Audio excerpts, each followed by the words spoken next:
pessoal, deixa eu só dizer uma coisa para vocês, tá? A gente normalmente vê pronome relativo depois de estudar os pronomes, propriamente ditos, tá? Porque o pronome relativo, ele é um caso muito específico de um retomador de uma expressão, de uma palavra que foi citada anteriormente, né? E que vai fazer parte de uma próxima oração.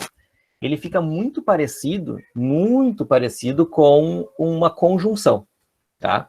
Porque ele também está, de certa forma, ligando duas orações, né? Mas não necessariamente ele é isso, né? Porque ele justamente está sendo uma palavra que está retomando uma outra anterior. Então, por exemplo, se eu digo assim, né? A casa onde morei foi destruída, sei lá, né? A casa onde morei foi destruída. Eu tenho duas ideias, né? A casa foi destruída e eu tenho a ideia a casa onde morei, né? Só que para eu não repetir a palavra, não repetir a expressão e ainda relacionar as duas ideias, eu coloco um pronome que faz a substituição desse termo, né? E ainda por cima consegue fazer com que eu entenda que as duas expressões se referem a essa casa. Por isso que eu disse, né? A casa onde morei, né, foi destruída. Então, na verdade, o pronome relativo ele faz isso, bem basicamente, né, para a gente começar, né? Ele estabelece essa relação entre duas ideias, fazendo com que não se repita a palavra já mencionada, né? A palavra que, digamos, é o foco dessa construção, né? Rafa, Lucas, mas os pronomes relativos também dependem do contexto. Não, com toda certeza, né? Com toda certeza eles dependem do contexto. Porque vocês devem ter visto ali, na hora de fazer a pesquisa, que tem uma tabela, né? Dos pronomes que são relativos, que são variáveis, que são invariáveis, né? Aqueles que se referem a lugar, aqueles que se referem a pessoa, não sei o que e tal. Todos eles podem ter esses significados. Mas eles ganharam, inclusive, essas classificações pela maior parte, aliás, pela maior parte não, pela maior frequência de aparecimento em determinados contextos, tá? Mas isso não quer dizer que eles sejam sempre fixos, né? Eles podem se modificar em função da expressão que está sendo analisada, em função do parágrafo, em função do texto, enfim, que está sendo, né, colocado para vocês. Então, realmente, pode depender do contexto, sim, né, o uso do pronome relativo. O que a gente vai cuidar apenas, né, é que tem alguns casos em que a gente não deve utilizar também determinados pronomes. Vocês devem ter visto também na pesquisa que foi feita, que quando a gente fala no pronome onde, a gente está sempre referindo a um lugar físico, tá? Então, eu não posso dizer assim, por exemplo, a sociedade onde vivemos é... Tarará. Tipo, a sociedade onde vivemos, sociedade não é um lugar, assim, que tenha um nome sociedade, a gente entra lá para morar, né? Então, na verdade, eu preciso indicar, né, o pronome mais adequado para essa situação, que não seria o onde, seria o a qual, ou em que, né? Que daí também seriam, né, as expressões mais corretas para essa colocação. E aí tem outro detalhe interessante, né? A gente já estudou preposição em outro momento e sabe que as preposições também vão aparecer nesses pronomes relativos de acordo com as palavras com as quais elas se relacionam, tá? Logo ali no início tem essa explicação inicial, né, do conceito de pronome relativo, né, o que ele serve, o que ele faz, então não esqueçam, né? O pronome relativo relaciona, né, uma ideia com, né, o termo anterior, o termo que foi mencionado logo antes desse pronome, né? Então, eles exercem uma função de conexão, eles ligam ideias, de certa forma. Por isso que eu disse que eles podem ser confundidos com conjunção, com o detalhe de que eles remetem diretamente para uma palavra específica, tá? Enquanto a conjunção, ela só faz a ligação, né, de orações, dando um significado a partir do seu uso, né? Tipo, eu usar porque é diferente de eu usar embora, né? Então, né, cada conjunção vai dar uma informação, vai dar um conceito a partir do contexto que ela for inserida também. Então, olha só, esses pronomes aqui, né, o que, o quem, o quando, o como e o onde, tá? São os principais, né? São aqueles que são, né, mais usuais, que aparecem na nossa fala, na nossa escrita, na nossa leitura, mais frequentemente, tá? Quando se fala em variáveis ali, né, as variáveis podem ser tanto, né, o uso das preposições, né, ou até de conjunções, quando elas aparecerem em conjunto, né, bem como algumas, enfim, algumas circunstâncias, né, de uso de artigo, né, e coisas do tipo.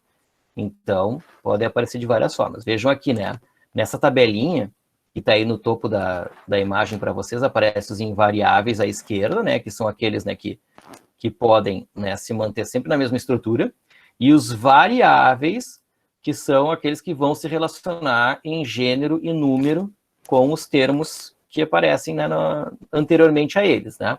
Então, veja que a palavra qual, ela vai sempre variar. Ela pode ser o qual, a qual, ou os quais, as quais, né? O cujo, que a gente vai tentar, né, trabalhar um pouquinho com ele nesse meio tempo. O cujo é um pronome que gera muita dificuldade, às vezes, para a pessoa, porque ele, ao mesmo tempo que ele é um pronome relativo, ele também indica posse, né? Então, ele é sempre quando alguém domina algo, né, do que está sendo mencionado.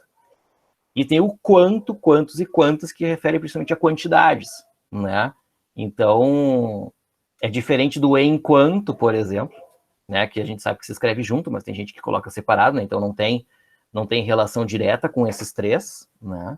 E aí é importante que a gente consiga identificá-los na construção do contexto, tá? Então, vamos pegar aqui alguns exemplos para dar uma olhadinha nisso. Vamos seguir mais um pouquinho, então, tá?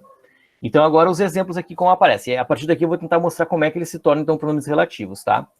E você era a princesa que eu fiz coroar. Olha só a segunda oração, tá? Eu fiz coroar. Quando eu digo eu fiz coroar, eu fiz alguém se coroar, né? E esse alguém é a palavra princesa, certo?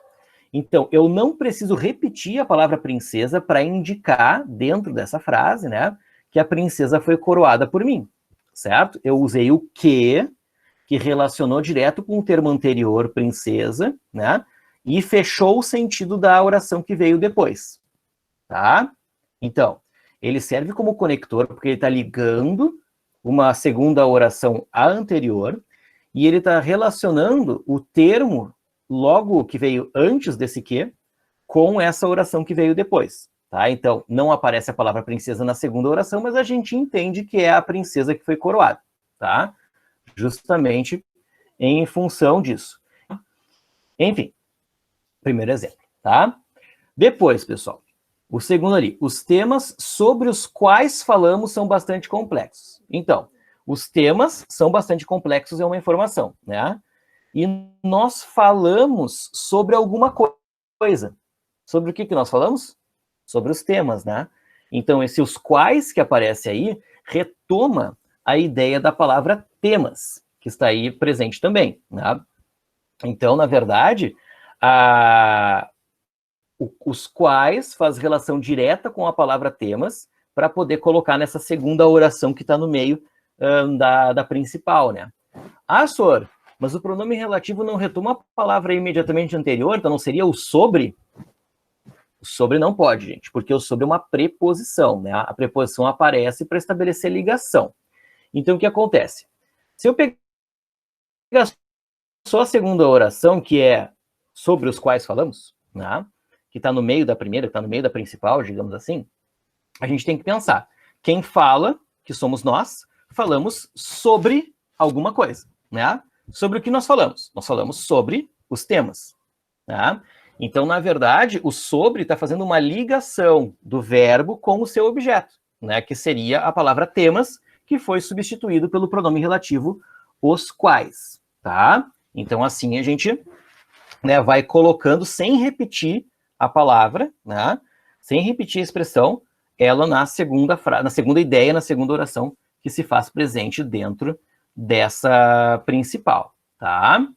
Depois entra com a questão do cujo, tá? O do quem, do cujo, do cujos. Agora eu vou tentar explicar um pouquinho para vocês como é que essa ideia de posse, de pertencimento que, né, o cujo traz principalmente. Mas primeiro vem o quem ali, né? Ela era minha professora, a quem admirei ao longo do meu percurso, tá? Gente, vamos pensando na segunda oração, na segunda ideia, tá? Admirei ao longo do meu percurso. Eu admirei a quem? Né? O eu é o sujeito oculto ali, né? Admirei a quem? Admirei a minha professora. Tá? Então, eu coloco aquele a na frente, porque ele faz uma ligação entre o admirei e, né, o objeto, que está sendo substituído pelo quem, que é o pronome relativo. Tá? E a gente fala que era a minha professora, certo? Então, só para a gente pegar aqueles elementos que a gente já viu em sintaxe num outro momento, né?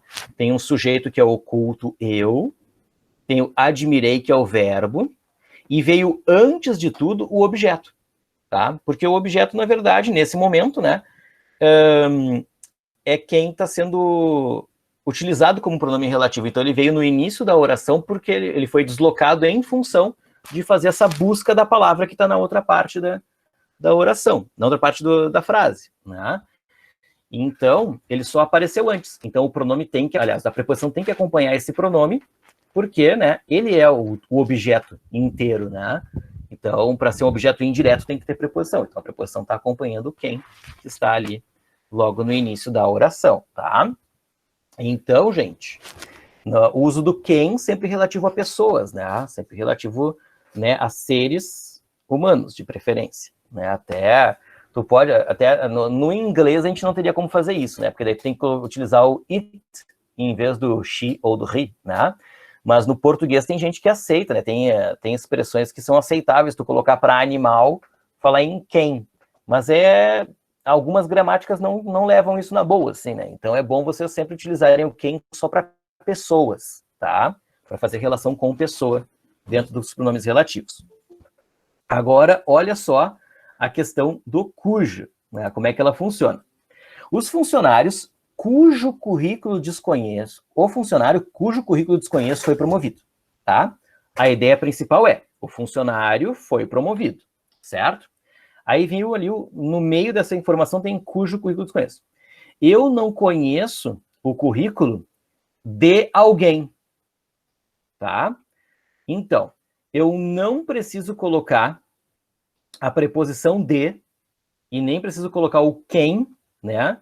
Currículo, desconheço o currículo de quem. Eu não preciso colocar isso se eu utilizar a expressão cujo, tá? Porque ele já entende, já está dentro dessa expressão, né? Digamos assim, o uso da preposição, certo? Então, o funcionário cujo currículo desconheço foi promovido. O funcionário de quem desconheço o currículo, ou de quem o currículo desconheço, é a mesma coisa, foi promovido. Então, vejam que, inclusive, está junto do quem, né, o cujo, porque ele normalmente também vai fazer referência a pessoas, né, mas também pode fazer referência a coisas desde que traga uma ideia de pertencimento, né, que se eu posso substituir pela expressão de que ou de quem, eu posso utilizar o cujos, ou cujas, ou cujo, ou cuja no lugar, tá? Olha ali a terceira frase. Os trabalhos cujas interpretações não tenham sido feitas serão prejudicados, né? A frase é, os trabalhos serão prejudicados. Aí eu coloco dentro uma informação, cujas interpretações não tenham sido feitas. As interpretações são dos trabalhos, né? Então, por serem dos trabalhos, eu posso colocar a expressão cujas, porque faz referência a interpretações, por isso que ele fica no plural e no feminino, tá? Mas ele retoma a expressão os trabalhos, né? Então, por quê? Porque ficaria interpretações dos trabalhos não tenham sido feitas, tá? Mas a concordância, a relação que essa palavra faz é com o seu substantivo, tá? Então tem que ser com interpretações. Por isso que fica cujas interpretações não tenham sido feitas. Agora fica aqui o quando, o quanto e os seus derivados, né? Quando, né, pessoal, a gente sabe que remete à ideia de tempo, né? Então a gente não precisa pensar muito na utilização do quando. A gente sabe que é relativo a uma hora específica, a um minuto, né, a segundos, a momentos, né? Enfim, que possam ser colocados.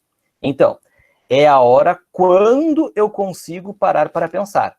Bom, eu consigo parar para pensar numa hora específica, né? Então, o quando que aparece ali, ele faz relação com a palavra hora, diretamente. Por isso que ele é um pronome relativo de hora. E de um tempo específico, tá? Por isso que é com D de dado e não com T de touro, Tá? Depois ali, ó, comeu tudo quanto tinha vontade. Tá? Tudo quanto tinha vontade, certo?